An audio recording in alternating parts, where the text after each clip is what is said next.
আসসালামু আলাইকুম। আশা করি সবাই ভালো আছেন, সুস্থ আছেন এবং অবশ্যই নিরাপদে আছেন। তো অবশ্যই আপনারা আজকের ক্যাপশন থেকে বুঝে গেছেন আজকের যে এপিসোডটি হবে সেটি অনেক ভয়ানক একটি এপিসোড হবে, কারণ পুকুর পাড়ে বাঁশঝাড়। গ্রাম অঞ্চলে বেশিরভাগই আপনারা দেখবেন যে পুকুরের সাথে বাঁশঝাড় থাকে বা নদীর পাশে বাঁশঝাড় থাকে। এই বাঁশঝাড়গুলো নিয়ে অনেক ধরনের গল্প বা মিথ প্রচলিত আছে, যা আমরা প্রায় শুনতে পাই। তো আসলে আজকের যেই কাহিনীটি আমি আপনাদেরকে শোনাতে চাচ্ছি, আশা করি আপনারা এই কাহিনীটি শুনে অবশ্যই উপকৃত হবেন, আশা করি। তো আমাদের চ্যানেলটি আপনারা যদি সাবস্ক্রাইব না করে থাকেন তাহলে আমাদের চ্যানেলটিকে অবশ্যই সাবস্ক্রাইব করে নেবেন। আমাদের চ্যানেলটি bhuthghanta@gmail.com। এখানে আপনারা ভয়েস ক্লিপ অথবা লিখেও পাঠাতে পারেন মেইলের মাধ্যমে। সেটি যদি পড়ার উপযুক্ত হয় বা অন এয়ার করার উপযুক্ত হয়, অবশ্যই আমরা সেটা অন এয়ার করব। আর আমাদের অবশ্যই আপনার চ্যানেলটিকে সাবস্ক্রাইব করবেন, লাইক করবেন এবং শেয়ার করবেন। তো আমরা এখন সরাসরি ঘটনায় চলে যাই। তো ঘটনাটি আজ থেকে আপনার মোটামুটি প্রায় 30 থেকে 35 বছর আগের কথা। তখন চারিদিকে এত ঘরবাড়ি বা এত লাইট বা এত গাড়ি ঘোড়া বা এত মানুষজন ছিল না। বর্তমানে যেই অবস্থা, তার থেকে ধরেন যে 4 ভাগের 1 ভাগ মানুষ সেখানে বসবাস করত। তো ঘটনাটি আমাদের সংরক্ষিত এই ঘটনা, আমি যার কাছ থেকে সংগ্রহ করেছি উনি আমার বলতে পারেন রিস্তা মামা হয় তার থেকে। তো এই ঘটনাটি যখন ঘটে তখন মোটামুটি আপনার বর্ষাকাল, তখন মানে পানি আসা শুরু হয়েছে, চারিদিকে মোটামুটি পানি আসা শুরু হয়েছে। আপনার নৌকা লাগে না, এমনি চলাফেরা করা যায়, কিন্তু কিছু কিছু জায়গায় অনেক পানি চলে আসছে। তো যাই হোক, ঘটনার স্থান কাল এখানে কিছু আমি উল্লেখ করতে চাচ্ছি না প্রবলেমের জন্য। যাই হোক, তো সেই যে বাঁশঝাড়ের কথা আমি বলছি, সেই বাঁশঝাড় নিয়ে আগে থেকেই আপনার যাকে বলা হয় যে দুর্নাম ছিল, যে এখানে নাকি একটি সাপ আছে। সেই সাপটি অনেক মোটা এবং বর্ষার সময় সাপটি ওই গাছের উপর উঠে বসে থাকে। তো অনেকেই দেখছি এবং অনেকবার এটাকে মারার চেষ্টাও করা হয়েছে, কিন্তু এটাকে মারা পসিবল হয়নি। তো আপনারা অনেকেই যারা গ্রাম অঞ্চলে থাকেন তারা ট্যাটা অবশ্যই চিনেন, যেটা দিয়ে মাছ ধরে। বসে মানে একটা বাঁশের মাথা অনেকগুলো লোহার মানে চোখা শুয়ের মতো সুচ থাকে, যেটা দিয়ে মাছের গায়ে বিধিয়ে দেওয়া হয়। যাই হোক, তো এই আপনার ট্যাটা দিয়েও চেষ্টা করা হয়েছে, কিন্তু বাট কোনো উপকার হয়নি, তার গায়ে লাগেনি। তো সবাই মনে করতো যে, তারপর থেকে মনে করা শুরু করেছে এটা হয়তো বা কোনো সাপ না, এটা হয়তো বা জিনরূপী সাপ। মানে দিনের বেলা বা রাতের বেলা, ও রাতের বেলা দেখলেও দেখে না, দিনের বেলায় দেখে। দিনের বেলায় এটা এই জিনটা আপনার সাপের রূপ ধরে চলাফেরা করে মানুষের যেখানে থাকে এর আশেপাশে। তো মোটামুটি এটাই ছিল আপনার বিশ্বাসের মূল ধারা। তো যখন মানুষ মনে করেন যে 8টা 7টা বেজে গেছে, তো ওই রাস্তা দিয়ে গিয়ে আপনার মানে খুব প্রয়োজন না হলে কেউ আসা যাওয়া করতে পারে। কারণ হলো যে ওই বাঁশঝাড়ের ওখান দিয়ে আসা যাওয়া করতে গেলেই পুকুর পাড় যেহেতু ছিল, আপনার পুকুর পাড়ের সাইড দিয়ে একটা সাঁকো ছিল, ওই সাঁকো দিয়ে পার হতে হবে। ওই সাঁকো পার হলে আপনার ওই যে রাস্তা, ওই রাস্তা ধরে বাজারের দিকে যাওয়া যায়। সো আপনার প্রয়োজন পড়তেই পারে। তো দেখা যাচ্ছে সন্ধ্যা হয়ে গেছে, সাঁকো কেউ পার হতেছে না, আরেকজন আসুক তারপর পার হবে। কারণ ওই বাঁশঝাড়টা ছিল, দেখা যাচ্ছে সাঁকোতে একা উঠছে, সাঁকোটা নড়তেছে একা একা, এরকম অনেক হয়েছে। সাঁকো থেকে মানুষ পড়ে গেছে, হ্যাঁ, সাঁকোটা আর কি আপনার ওই বাঁশ বিছানো ছিল আর কি, এরকম একটা সাঁকো ছিল। তো সাঁকোগুলো আপনি অবশ্যই গ্রাম অঞ্চলে দেখে থাকবেন। তো এই নিয়ে গ্রামে মোটামুটি অনেক প্রচলিত কাহিনী আছে যে অমুক বাড়ির ইসেকে একা আসতেছিল সন্ধ্যাবেলা, ফলাই দিছে, রাতের বেলা ওই বাঁশঝাড় থেকে কান্নার শব্দ আসে। তো এইগুলো ওই আমার মানে যেই কাহিনী আমি যার কাছে সংগ্রহ করছি তারা এগুলো নিজ মানে চোখে এবং কানে তারা শুনতে পাইছে, তারা চোখে সাপটাকে দেখছে। তো এখন দেখা গেছে যে আপনার মানে একটা বর্ষা সিজনের কাহিনী বলতেছিলাম। তো দেখা গেছে যে ওখানে এখন তো পানি চলে আসছে, এখন ওই সেই সাঁকোটা ডুবে গেছে। ডুবে যাওয়ার পর এখন নৌকা দিয়ে আসা যাওয়া করতে হয়। তো নৌকাটা আপনার ঠিক ওই বাঁশঝাড়ের নিচেই থামাইতে হয়, যেহেতু ওই সাঁকোটা নাই, না হলে আপনার ওই নৌকাটা ভিড়তে পারবে না মাটিতে। তো দেখা গেছে রাত হয়ে গেছে, অনেক এক মানে ভদ্রলোক উনি রাতেরবেলা মাছ কিনে ফিরতেছে। তখন বর্ষাকালে এখন তার নদী পার মানে ওই খালটা পার হইতে হবে, পুকুরটা খাল না মানে খালের মতো একটা পুকুর যেটা বলেন, পার হইতে হবে, তার ওই পারে তার বাড়ি। এখন সাঁকোতে যেতে পারবে না, আর সাঁকোতে যে ডুবে গেছে। তো মাঝিকে বললো যে আমার একটু পার করে দাও। তো মাঝি বললো ঠিক আছে উঠেন তার কাছে। তো আপনার নর্মালি জানেন যে মাছ থাকলে যে প্রবলেমটা হয়। তো যখন ওই নৌকায় উঠছে তখনই দেখা গেছে যে অনেক জোরে বাতাস বইতেছে চারিদিক থেকে। সে আসলে মানে কোন দিকে যে নৌকাটা নিবে মাঝি বুঝতেছে না। তো হঠাৎ নৌকাটা উল্টে যায়। উল্টে যাওয়ার পর তার কোনো রকম সাঁতরে মানে পাড়ে উঠে। তো এই ছোটো ছোটো ঘটনাগুলো আপনার নিয়েই আর কি এই পুকুর পাড়ে বাঁশঝাড়ের কাহিনীগুলো আপনার তৈরি হয়েছে। আচ্ছা, তো আরও কিছু কাহিনী বলি এই বাঁশঝাড় নিয়ে। তো রাত হলেই আপনার যাদের বাড়িঘরগুলো আশেপাশে ছিল বাঁশঝাড়ে, তারা আপনার বিভিন্ন ধরনের বাদ্যযন্ত্রের শব্দ শুনতে পেত। তারা অনেকজন যখন যাইতো লাঠি সোটা বা মশাল নিয়ে, দেখতো যে বাঁশঝাড় পুরা খালি, বাঁশঝাড়ে কেউ নেই। তারপর আপনার যখন দেখা গেছে যে মানে রাত হলে বাঁশঝাড় থেকে কান্নার শব্দ আগে বলছে, তো অনেকেই ভাবতো যে হয়তো বা কেউ বসে কান্না করতেছে। কিন্তু তারা সচক্ষে যখন কয়েকজন মিলে যেত দেখতো কেউই নেই। তো তারা তখন বুঝতে পারছে যে না, আসলে এই বাঁশঝাড়টাই সমস্যা, এই বাঁশঝাড়ে কিছু একটা আছে যার জন্য এটা প্রায় ঘটনাগুলো ঘটতেছে। তো যাই হোক, এই ছোটো ছোটো ঘটনাগুলো মিলেই এই বাঁশঝাড়ের ঘটনাগুলো। তো এর মধ্যে ভালো লাগার মধ্যে আপনাদের কাহিনীগুলো আমি বলছি, কারণ এগুলো আমাদের সংরক্ষিত কাহিনী, নতুন কাহিনী, এবং এগুলো যেগুলো সত্যিকারের ঘটনা হয় এগুলো নর্মাল আপনারা দেখবেন যে ছোটো আকারের ইনসিডেন্টসগুলোই হয়, এত বড় আকারের ইনসিডেন্টস খুব কমই আমরা পেয়ে থাকি। যাই হোক, বাঁশঝাড়ের কাহিনীগুলো কেমন লাগলো অবশ্যই আমাকে জানাবেন। ছোটো ছোটো কাহিনী বললাম, আর এখন আমি আপনাদেরকে আরেকটা সত্যি যেটা কাহিনী, সেই কাহিনীটা এখন আমি বলতে যাচ্ছি। তো কাহিনীর আপনার সময়কাল মোটামুটি আপনার 70 বা 65 ওই টাইমের। তো তখন আপনার ঢাকা শহর খুব মানুষজন কম ছিল, খুবই কম। তখন আপনার রাস্তাঘাট সুন্দর পরিমাণ গ্রাম অঞ্চলের মতো খালি হয়ে যেত। তো আমি আমার যে কাহিনীটা বলেছে উনি মোটামুটি বয়স্ক একজন মানুষ, উনি তার নাম বলতে চাননি এখানে। যাই হোক, তো আমাদের মানে এখানে জগন্নাথ পার্কের এই সাইডে তারা সকাল হলে তারা ফুটবল প্র্যাকটিস করত, আর ভোর যখন হইতো তখন তারা বেরোইতো বাসা থেকে।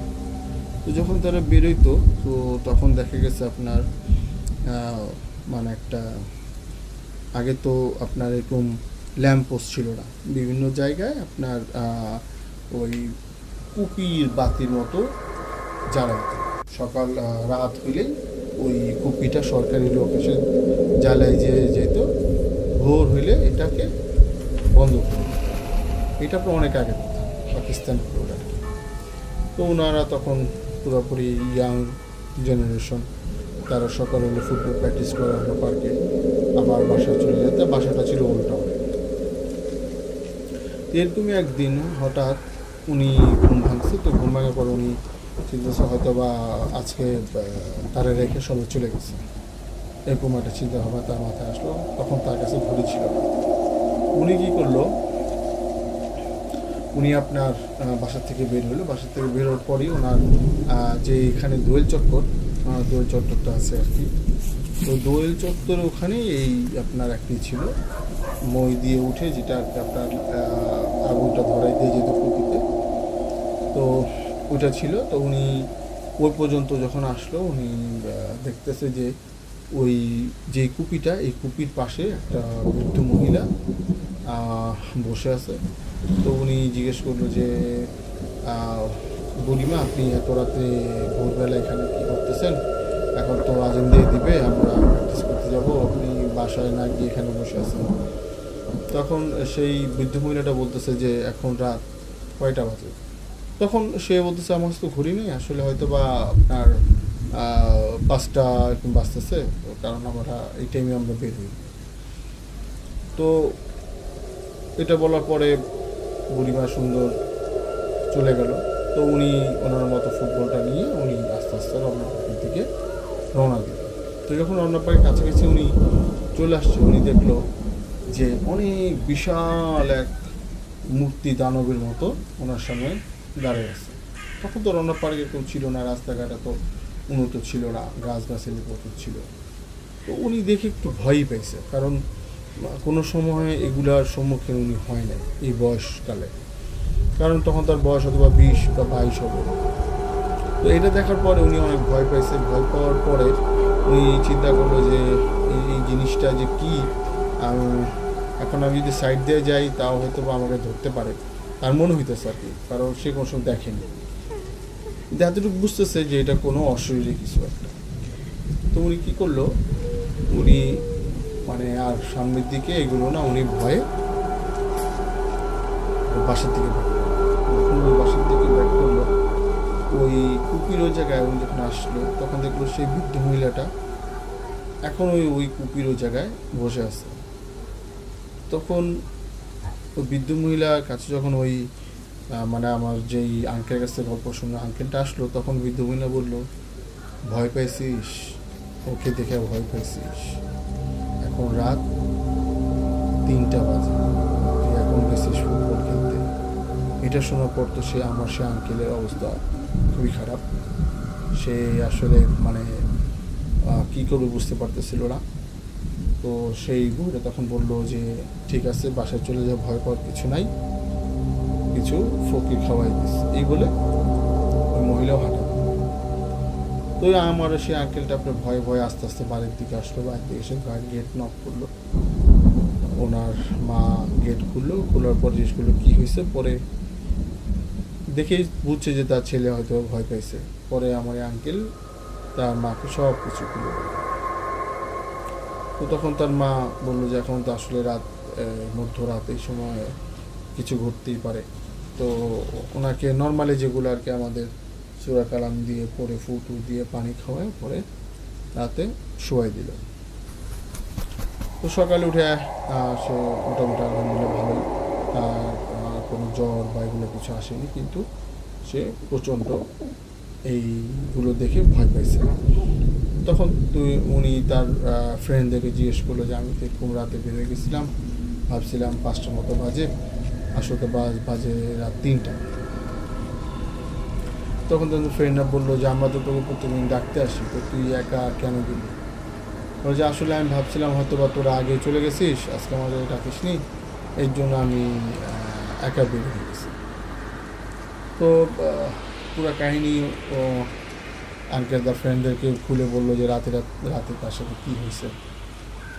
তো তারপর থেকে তারা একসাথেই আপনার ফুটবল খেলার জন্য আর কি একসাথে বাসার থেকে সবাই একসাথে হয়ে তারপর রওনা দিত। তারপর আলহামদুলিল্লাহ তার সাথে কোনো ঘটনা আজ পর্যন্ত ঘটেনি।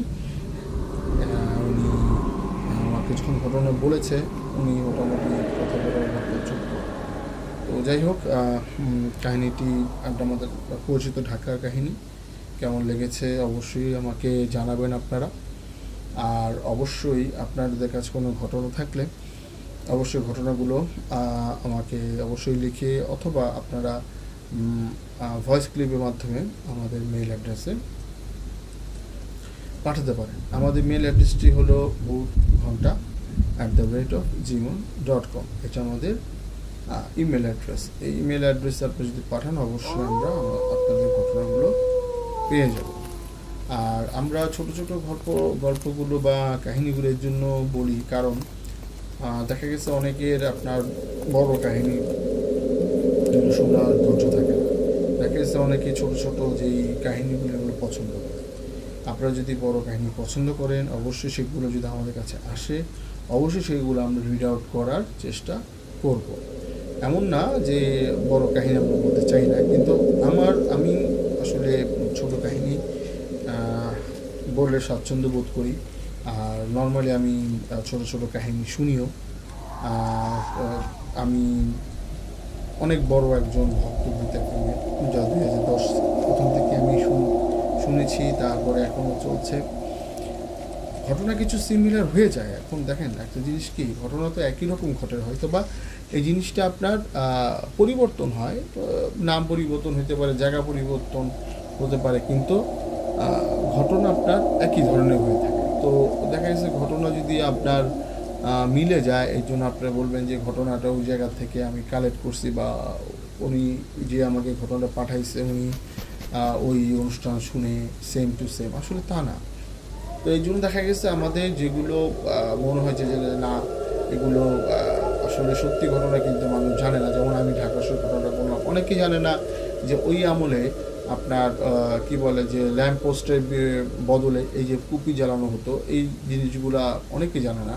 তারপর ধরেন যে আগে যেমন ঢাকা শহরটা কীরকম ছিল অনেকেই জানে না। আজ থেকে যারা আপনার যাদের বয়স এখন 25 বা 30 তারাও জানে না এখনও, কারণ অনেক পরিবর্তন চলে আসছে ঢাকা শহরে। যাই হোক, আমাদের নেক্সট ঘটনাগুলো আপনারা শুনতে পাবেন। আশা করি আপনারা আমাদের সাথেই থাকবেন। আমাদের চ্যানেলটিকে অবশ্যই আপনারা সাবস্ক্রাইব করবেন। আর গল্পগুলো কেমন লাগলো অবশ্যই জানাবেন। আর বেশি বেশি করে আপনারা অবশ্যই আমাদের চ্যানেলটিকে লাইক করবেন, শেয়ার করবেন, বেশি বেশি শেয়ার করবেন। আর অবশ্যই কমেন্টস করে জানাবেন গল্পগুলো আসলে কি আপনাদের ভালো লেগেছে কিনা। আপনারা অবশ্যই আমাদের ঘটনা পাঠাবেন, এই আশায় আমরা করি। আমরা আসলে ক্ষুদ্র একটা চ্যানেল, এই চ্যানেলটিকে আমরা চাচ্ছি অনেক দূরে নিয়ে যাওয়ার জন্য আপনাদের সহযোগিতা একান্ত আমাদের কাম্য। এখন আমি আপনাদেরকে আরেকটা ঘটনা আজকে শোনাতে পারতাম, আসলে আমার আজকে বলার খুব ইচ্ছে ছিল ঘটনাটা। দেখ নেক্সট ডে ইনশাল্লাহ আমি আপনাদেরকে নেক্সট ঘটনাগুলো একটু ভিন্ন ধরনের, আরও ভিন্ন ধরনের ঘটনা কালেক্ট করার চেষ্টা করছি, এবং কিছু গল্প আমার কাছে অলরেডি আছে। তো আমি আপনাদেরকে নেক্সট ডে ইনশাল্লাহ গল্পগুলো আমি শোনাবো। আপনারা অবশ্যই আমাদের সাথে থাকবেন, পাশে থাকবেন, আমাদেরকে এইভাবেই সাপোর্ট করে যাবেন। আসলে আমাদের গল্প দরকার, অবশ্যই গল্প পাঠাবেন, এবং আমরা অবশ্যই সেটা পড়ে যদি সেটা যুক্তিসঙ্গত হয় অবশ্যই আমরা সেটা রিড আউট করব। যাই হোক, এখন আমি যদি আপনাদেরকে একটা ছোট্ট ঘটনা বলবো, ছোট্ট, বেশি বড় না, ছোট্ট ঘটনাটি আপনার এক রেল স্টেশনে ঘটে যাওয়া ঘটনা, খুবই ছোট ঘটনা। তো আমি যার ঘটনা বলছি ওর নাম হলো সাজ্জাদ। তো সাজ্জাদ আমার হিসাবে এক বড় ভাই উনি। তো সাজ্জাদ ভাই যখন আপনার সেদিন তার খুব তাড়াহুড়া ছিল, সে ঢাকা থেকে চট্টগ্রাম যাবে, তার বাড়ি চট্টগ্রাম। তো সে খুব তাড়াহুড়া করে ট্রেনে, তখন তো অনেক আগের কথা, তখন ট্রেনে এত আপনার টিকিটের ঝামেলা ছিল না, গেলেই টিকিট পাওয়া যেত। তো টিকিট কেটে উনি ট্রেনে উঠে গেছে। তো ট্রেনে উঠে যাওয়ার পরে ওই বগিতে উনি আরেকজন আছে, দুজনই, আর বগিতে আর কেউ নেই। তো উনি উঠার পরে দেখতেছে যে উনি একজন বৃদ্ধ এক মহিলা, উনি বয়সের ভারে কোনো রকম বসে আছে। তো উনি উঠে ওনার মতো নর্মালি কিছুক্ষণ বই টই করলো, তারপর উনি মানে একটু ঘুমানোর জন্য চেষ্টা করতেছেন। তো উনি হঠাৎ মানে যেমন মানুষ কান্না করে, গঙ্গায় গঙ্গায় কান্না করে, কীভাবে কান্না করে এরকম শব্দ করতেছে। তো উনি এই শব্দতে তার ঘুম ভেঙে গেছে। তো ঘুম ভেঙে যাওয়ার পরে উনি দেখতেছে যে ওই মানে যেই বগিতে উনি উঠছিল উনি আর সেই বৃদ্ধ মহিলা ছিল, এই বৃদ্ধ মহিলাটা নেই, কিন্তু কান্নার শব্দটা তার কানে স্পষ্ট আসছে। উনি পুরো বগি চেক করার পর উনি কাউকে এখানে পেল না। এর মধ্যেই যে টিকিট যেগুলো আমরা টিটি বলি, তো টিটি আসলো। তো টিটি আসার পরে উনি বললো যাচ্ছে এখানে এক বৃদ্ধ মহিলা ছিল। প্রথমে জিজ্ঞেস করলো যে আপনি কি কোনো কান্নার শব্দ পাইতেছেন? তখন টিটি বলে না, কোনো কান্নার শব্দ পাইতেছি না। তখন ওই সাজ্জাদ ভাই বললো যে এই বগিতে একটা বৃদ্ধ মহিলা ছিল আমার সাথে, তাকে কি আপনি দেখছেন? তখন টিটি বলল না, আমি তো এর আগেও আসে দেখে আপনি ঘুমাইতেছেন, এই জন্য আপনাকে ডিস্টার্ব করিনি, টিকিট দেন আমাকে। আর এই বগিতে আপনি একাই, অন্য কেউ তারা ছিল না। এই কথা শোনার পর আসলে সাজ্জাদ ভাই কী করবে সে নিজে বুঝতে পারতেছিল যে তার সাথে মানে কী ঘটনা ঘটলো। তো টিটি চলে গেল, উনি ওনার মতো চুপচাপ বসে আসা চিন্তা করতেছে কী ঘটলো তার সাথে। সে নিজে দেখলো একটা বৃদ্ধ মহিলা বসে আছে, ট্রেন কোথাও থামিয়েও নেই, ট্রেন ডাইরেক্ট যাবে। টিটিকে উনি জিজ্ঞেস করছে ট্রেন কোথাও থামছে, টিটি বললো না, ট্রেন থামবে না, ট্রেন তো ডাইরেক্ট যাবে। তো সাজ্জাদ ভাই আজ পর্যন্ত এই ঘটনার কোনো সমাধান সাজ্জাদ ভাই পায়নি। এরকম ঘটনা, ছোটো ছোটো ঘটনা মানুষের জীবনে অনেক আছে, হয়তো আপনার জীবনও আছে। তাই সবাই সাবধানে থাকবেন, ভালো থাকবেন, সুস্থ থাকবেন, নিরাপদ থাকবেন এবং অবশ্যই আমাদের জন্য দোয়া করবেন। আমরা আপনাদের জন্য দোয়া করবো। এই বলে আজকের মতো শেষ করছি। আসসালামু আলাইকুম।